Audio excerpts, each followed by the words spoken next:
तो चलिए आइए अब हम लोग देखते हैं इंपॉर्टेंस ऑफ डायरेक्टिंग। डायरेक्टिंग का क्या क्या इंपॉर्टेंस है।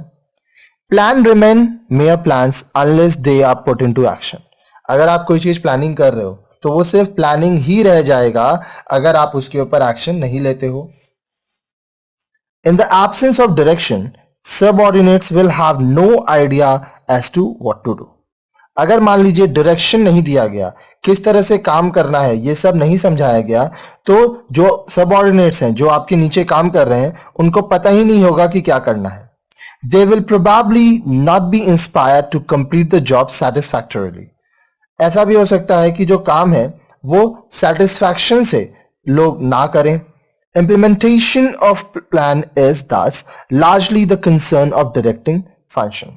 तो जो प्लानिंग किया गया है उसको इंप्लीमेंट किया जाए, उस पे काम हो, जो ऑब्जेक्टिव है उसको पूरा किया जाए, यही होता है डायरेक्टिंग फंक्शन में। As a function of management, directing is useful in many ways. Management के फंक्शन का ये एक महत्वपूर्ण हिस्सा होने के कारण इसके बहुत सारे फायदे होते हैं। आइए उसको हम लोग एक एक करके पढ़ेंगे। It guides and helps the subordinates to complete the given task properly and as per schedule. जो सबऑर्डिनेट्स हैं, मतलब जो मैनेजर के नीचे काम कर रहे हैं, उनको गाइडेंस मिलता है और उनको मदद मिलती है काम को समझने में और समय पर काम को सही तरीका से पूरा करने में। It provides the necessary motivation to subordinates to complete the work satisfactorily and strive to do them best. इसमें क्या होता है, सबऑर्डिनेट्स को मोटिवेशन मिलता है ताकि वो काम मैनेजर के सेटिस्फैक्शन, मैनेजर के एक्सपेक्टेशन के लेवल तक कर पाए और अपना बेस्ट दे पाए। It helps in maintaining discipline and rewarding those who do well. Directing function में क्या होता है, ऑफिस के अंदर डिसिप्लिन मेंटेन किया जाता है और जो अच्छे से काम कर रहे हैं उनको रिवॉर्ड भी मिलता है। Directing involves supervision which is essential to make sure that work is performed according to the orders and instruction.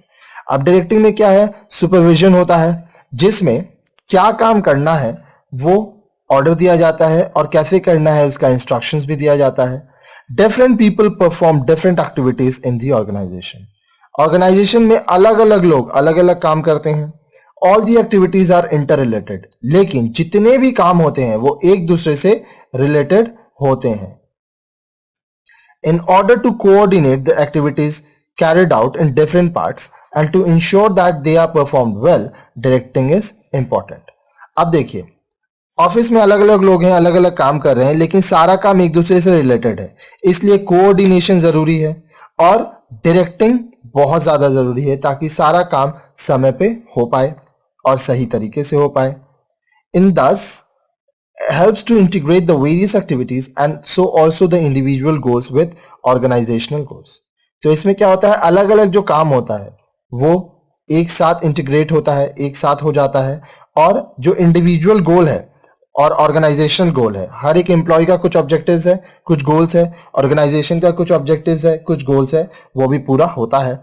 Directing involves leaderships that essentially helps in creating appropriate work environment and build up team spirit. अब directing में क्या होता है, leadership हो जाता है क्योंकि जिसको काम दिया गया आता है वो उस काम को अच्छे से करता है तो उसमें कॉन्फिडेंस बढ़ता है, वो मोटिवेट होता है। अब इसमें जो लोग आपके साथ हैं उनके लिए आप काम के लिए अच्छा एनवायरनमेंट बनाते हो और एक टीम में काम होता है। Next, elements in directing: communication, supervision, motivation and leadership are the four essential elements of directing. अब डायरेक्टिंग में क्या होते हैं, चार मेन एलिमेंट्स है। कम्युनिकेशन, बात होता है, सुपरवाइजिंग किया जाता है, लोगों को मोटिवेट किया जाता है और लीडरशिप क्वालिटी भी दी जाती है। In the subsequent sections we shall discuss about the nature and significance of each of these components. अब आगे आने वाले वीडियोस में हम लोग कम्युनिकेशन, सुपरविजन, मोटिवेशन और लीडरशिप के नेचर और सिग्निफिकेंस के बारे में पढ़ेंगे डिटेल में।